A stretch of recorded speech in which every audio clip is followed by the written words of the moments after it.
welcome back to my vinyl reviews. Today we're going to go over Linkin Park's Minutes to Midnight.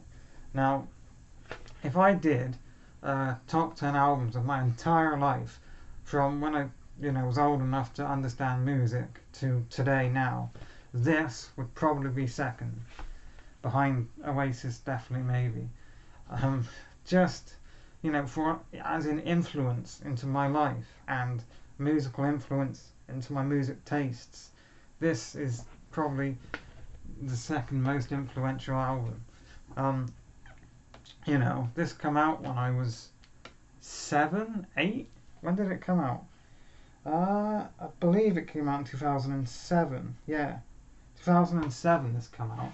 So I would have been about 9 or 10, I think. I'm not good at maths, but I was old enough to know it's a new Linkin Park album and to listen to it, and I loved it, absolutely loved it, and it was my favourite album at the time, and it got me into Linkin Park. From this album I started listening to Meteora and Hybrid Theory, and then in 2010 they would come out with their next album, A Thousand Suns, which I love, but I adore this album, and this is a great record, like a great vinyl album.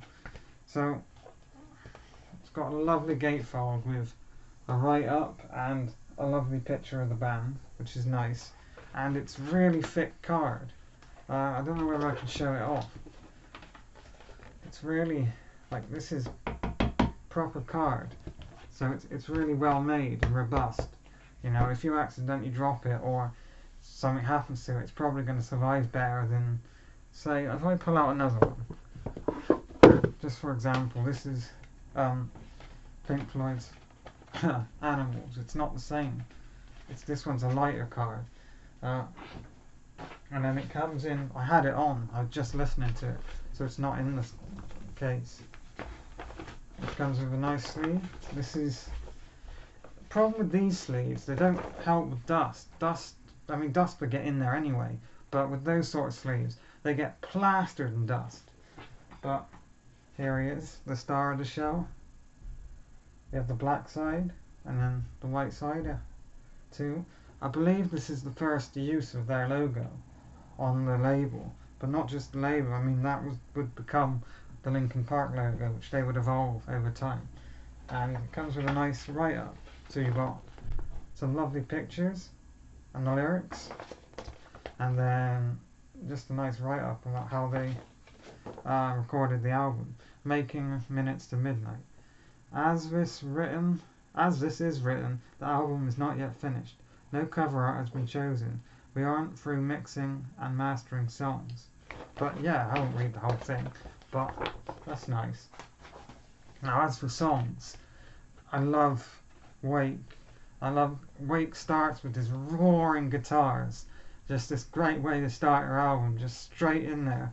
It builds up a bit, and then you've got these roaring guitars that suddenly just slow down again and go into Giving Up, which is, Giving Up, I feel, is like, it's a calling back to their last two albums, but they knew the sound on this album is not as heavy metal or heavy rock as the last two albums. So as it was much more of a softer album, more electronic in a way as well, this is the start of their use of electronics. But because it's softer, they would start with Giving Up because it sounded like a song from the last two albums. That's how I feel anyway, and it is a great album, a great album, a great song, a really great rocker. Chester's vocals just destroy it, as in a good way, just absolutely kill it. It's brilliant, just fantastic. He's such a great screamer vocalist, or I don't know what those sort of vocals are called, or the exact terminology, but just superb. And then that goes on to Leave Out All the Rest, which is a really beautiful, I love it. It's more of a ballad. It's probably the first Linkin Park ballad that they do in that sort of way, and I think it's absolutely beautiful. It's one of my favourite songs. I don't know why I'm laughing. I love the lyrics about not wanting to be forgotten and having something here after you're gone, which now, given everything that's happened with Chester, it's quite haunting to listen to. And then we have Bleed It Out, which picks up the pace again, the tempo, with these great bars from Mike Shinoda. Just some absolutely fantastic rapping, which I love to rap along to. Whenever this song comes on, I'm just there, I'm rapping. I don't know it off by heart, and I'm not going to freestyle for you now, but I do rap along to it. It's absolutely brilliant. And I love the chorus with Chester. I love it when, Mike's rapping and then Chester comes in with this chorus. I think it's brilliant. Shadow of the Day, again, some really beautiful lyrics about, it's someone that wants to go. They want out of this life, but their friends want them to stay. That's what I'm getting from the lyrics, and just has a really beautiful music video to it as well.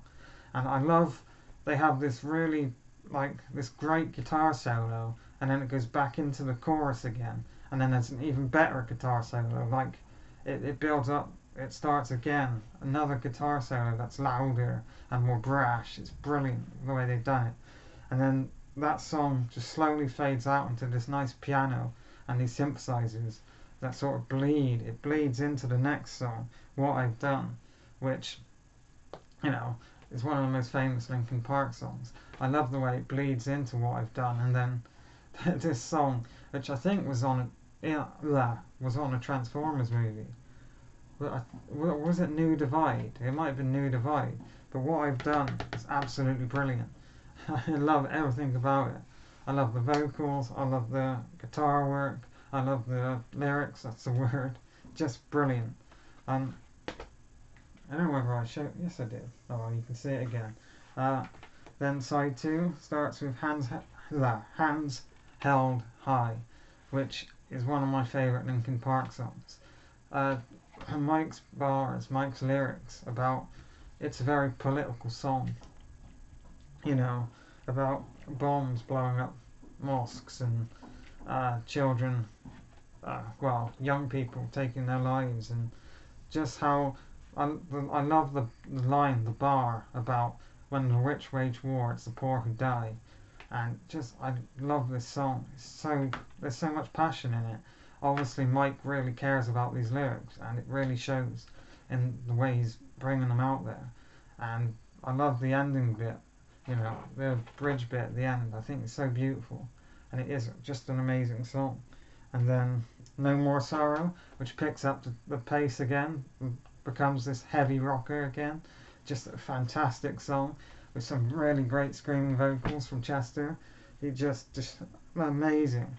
And that was one of my favourite songs back in the day. I love it.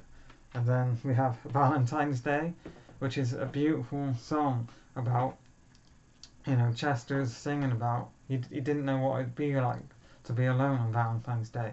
That he feels he's hurt someone and now they're gone. And obviously it's Valentine's Day, so now he's alone. Which I spent Valentine's Day filming a Minecraft video for my YouTube. So, obviously this song gives me feels, because it sucks to be alone on Valentine's Day. But it is an amazing song, and I love just the ending chorus where he's singing about, being alone on Valentine's Day. It's just superb. And then we have In Between, which is a Mike Shinoda song, which I think is beautiful. I love the lyrics again. He's singing about not wanting to be stuck between a rock and a wall, or stuck between these two places. Just brilliant. In Pieces is another just beautiful song. There's so many great lyrics on this album. Chester's singing about he doesn't want to be the one to leave this relationship in pieces. He's trying to rebuild what has been destroyed, and someone, he's not just going to give up on someone. That's what I get from these lyrics, and just an amazing song. And then the last song, which is my favourite on the album, The Little Things Give You Away. Amazing lyrics. I love, I love the chorus line, these little things just give you away. I love the guitar work. I love Chester's vocals. And I love Mike Shinoda's ending bit. Mike Shinoda closes off the album singing The Little Things Give You Away. It's just such a great way to end the album. And I love Mike singing. And yeah, closes the track perfectly. Just such an amazing album. If you've never listened to Linkin Park, this is the one that you should start with. Um, so yeah, I mean, just absolutely brilliant. In conclusion, that's a 10 out of 10 album. I've stopped doing ratings for every album I do, but if it's a 10 out of 10 album, I'll tell you, and this is one of them. Thanks for watching, and join me next time where I talk about their next album, which I've forgotten, 1,000 Suns. I'm being stupid. Take care, everyone.